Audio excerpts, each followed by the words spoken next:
અવાજ નહીં, બાદશાહ છો. અત્યાર સુધી બિરબલ વાળે વાત કરતો કોણ છે તું? હું રામદેવ નો ભાઈ મોટો વિરમદેવ છું. શા માટે આવ્યો છો?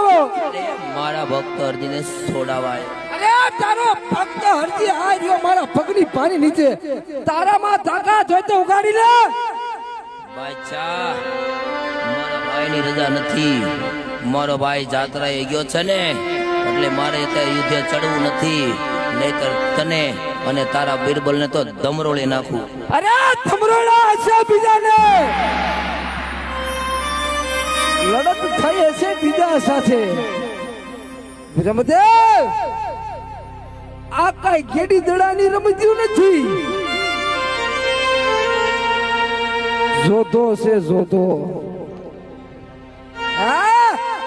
અરે તારી જેવા વિરમદેવને તો મારા સિંહાસન પાણીએ બાંધી દો.